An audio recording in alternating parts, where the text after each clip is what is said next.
नमस्कार दोस्तों। प्रस्तुत है सुदर्शन जी द्वारा लिखी कहानी बात अठन्नी की। रसीला इंजीनियर बाबू जगत सिंह के यहाँ नौकर था। 10 रुपए वेतन था। गांव में उसके बूढ़े पिता, पत्नी, एक लड़की और 2 लड़के थे। इन सब का भार उसी के कंधों पर था। वह सारी तनख्वाह घर भेज देता, पर घर वालों का गुजारा ना चल पाता। उसने इंजीनियर साहब से वेतन बढ़ाने की बार बार प्रार्थना की, पर वह हर बार यही कहते, अगर तुम्हें कोई ज्यादा दे तो अवश्य चले जाओ, मैं तनख्वाह नहीं बढ़ाऊंगा। वह सोचता, यहाँ इतने सालों से हूँ।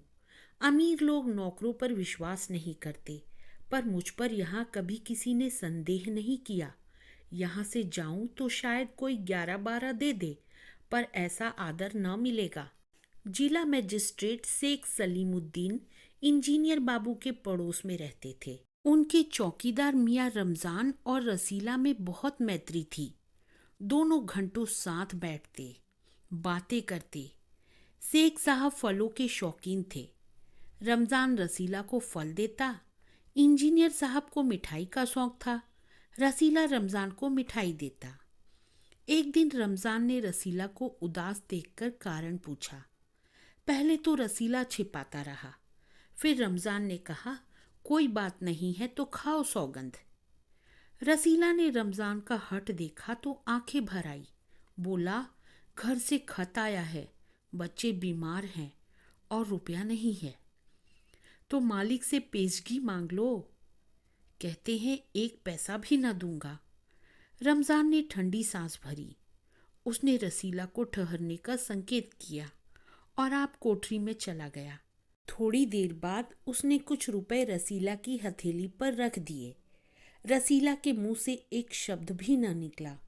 सोचने लगा, बाबू साहब की मैंने इतनी सेवा की, पर दुख में उन्होंने साथ न दिया।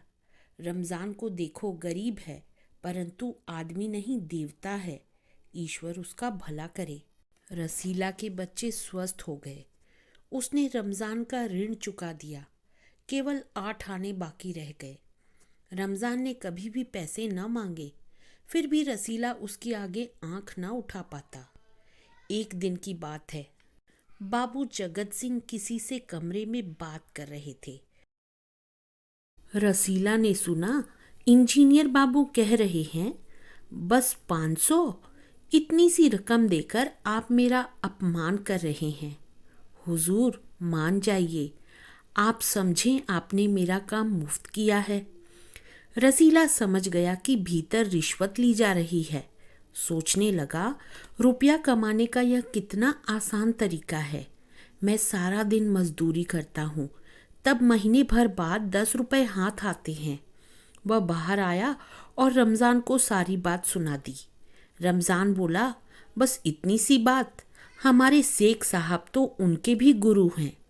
आज भी एक शिकार फंसा है, 1000 से कम तय ना होगा। भैया, गुनाह का फल मिलेगा या नहीं, यह तो भगवान जाने, पर ऐसी ही कमाई से कोठियों में रहते हैं। और एक हम हैं कि परिश्रम करने पर भी हाथ में कुछ नहीं आता। रसीला सोचता रहा, मेरे हाथ से सैकड़ों रुपए निकल गए, पर धर्म ना बिगड़ा। एक एक आना भी उड़ाता तो काफ़ी रकम जुड़ जाती।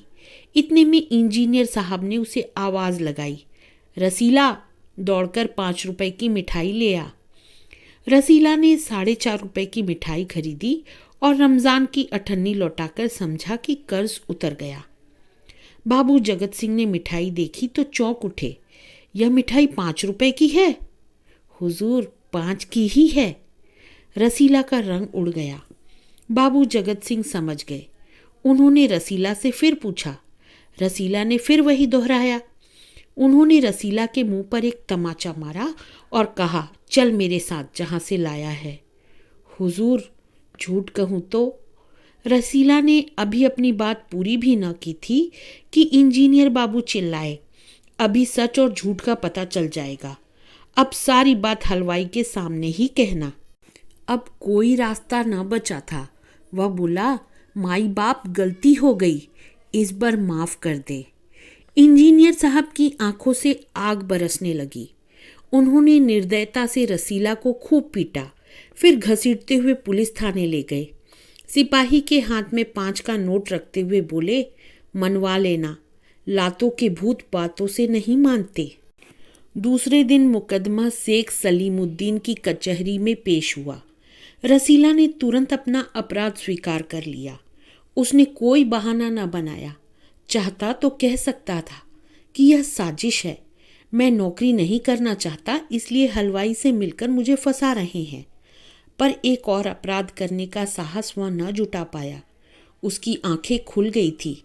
हाथ जोड़कर बोला, हुजूर, मेरा पहला अपराध है, इस बार माफ़ कर दीजिए, फिर गलती न होगी। शेख साहब न्यायप्रिय आदमी थे। उन्होंने रसीला को 6 महीने की सजा सुना दी और रुमाल से मुंह पोंछा। यह वही रुमाल था जिसमें एक दिन पहले किसी ने 1000 रुपये बांध कर दिए थे। फैसला सुनकर रमज़ान की आंखों में खून उतर आया।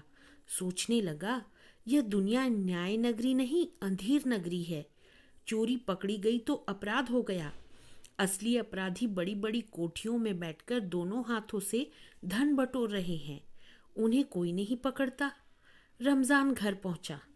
एक दासी ने पूछा, रसीला का क्या हुआ? 6 महीने की कैद। अच्छा हुआ, वह इसी लायक था। रमज़ान ने गुस्से से कहा, यह इंसाफ नहीं, अंधेर है। सिर्फ एक अठन्नी की ही तो बात थी। रात के समय जब 1500 के चोर नरम गद्दों पर मीठी नींद ले रहे थे, अठन्नी का चोर जेल की तंग अंधेरी कोठरी में पछता रहा था। तो दोस्तों, यह थी सुदर्शन जी द्वारा लिखी कहानी बात अठन्नी की। इस कहानी से हमने यह जाना कि बड़े बड़े रिश्वतखोर रिश्वत लेकर अपना घर भर रहे हैं। यदि उनका नौकर या कोई गरीब आदमी मजबूरीवश कुछ पैसे उधार ले ले या कोई छोटी मोटी चोरी कर ले तो उन्हें बर्दाश्त नहीं होता। समाज उन लोगों को माफ़ नहीं करता।